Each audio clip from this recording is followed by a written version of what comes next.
Well, this is gonna be a fun topic for a video. Yo, what's good, YouTube? So, I'm sure that many of you by now have heard through word of mouth or even pre-ordered the new Zelda Tears of the Kingdom game, which will be priced at $70 US.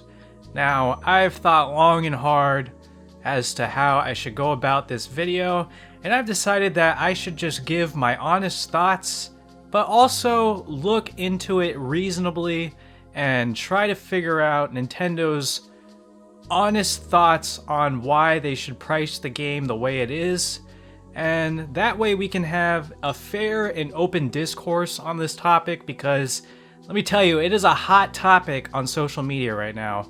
You have your people who are absolutely outraged by this, you have your Nintendo defenders to the death, and you have people who are completely neutral on this subject. So I think by me giving my thoughts and also trying to, decipher Nintendo's logic here, we can have the healthiest conversation possible on this topic. So without further ado, let's just get into it.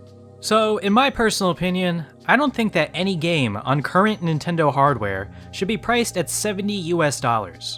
That's a lot of money for most people, and if you really want to put it into perspective, it'll be priced even higher in other countries where games were already that price.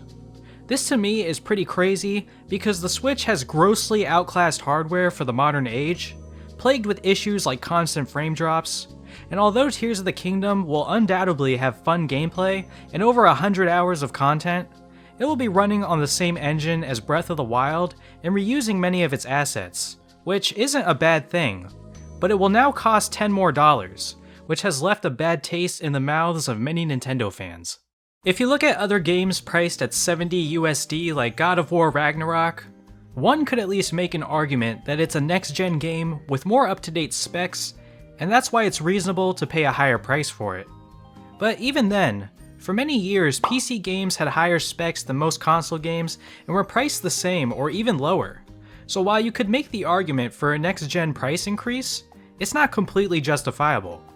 However, with Nintendo games, these are games that are running older generation specs, and this is a reason people don't find the price increase to make sense. If Nintendo isn't interested in competing with the next-gen market, then pricing the game the same as them has people very confused. But let's look into some potential reasons for this. As many have pointed out, we are currently in a time of inflation, and prices for just about everything have seen increases. I went to the grocery store recently and paid $7 for a carton of eggs, for example. The cost of living has gone up across the board. And at first, I thought this was legitimately the reason. However, after the Direct, pre-orders for another big game this year, Pikmin 4, went live, and the game is priced at the normal $60 USD.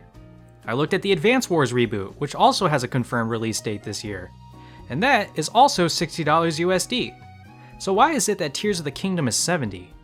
Well, another argument I've seen is that the cost to make games in general has gone up. And yes, that's true, but again, Tears of the Kingdom is reusing the same engine as Breath of the Wild. I'm sure it's been tweaked more, but that definitely cuts production costs. This is debatably the most anticipated Nintendo game of all time. And if you once again want my honest thoughts on the situation, I think Nintendo is just using that to charge a premium because people will buy it anyways. This is a game we all really want, and people will see that $70 price tag and say, well, this is just what I have to pay to have this game, and Nintendo knows that. And if you honestly think a multi-billion-dollar company would never do such a thing, well, they would. Now, I said I would look at this from all angles, so let's talk about the perspective of those who are fine with the price increase. For one, it's Zelda. You know you're getting that standard of quality. This franchise is full of timeless classics, and that alone gives reassurance that your $70 will be money well spent. Another reason is the scale of the game. You want your money's worth?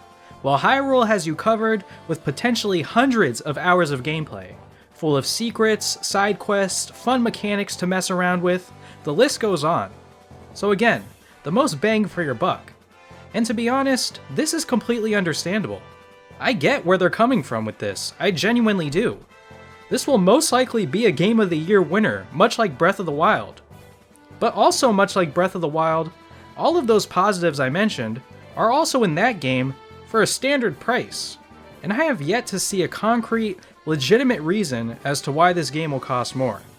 But to those who see this as a minor thing, all the power to you. But there could also be another underlying topic at play here. Many people are looking at this saying, it's only $10 more, what's the big deal? Well, this could be helping to set a new standard for Nintendo pricing in the future. Again, this seems to be the only current Nintendo game at this price point. But when this game inevitably becomes a bestseller regardless, they could see that as an opportunity to continue this practice. New 3D Mario? $70. New Pokemon? $70. Imagine a Mario sports game being priced at $70 USD. This could honestly be a real outcome someday.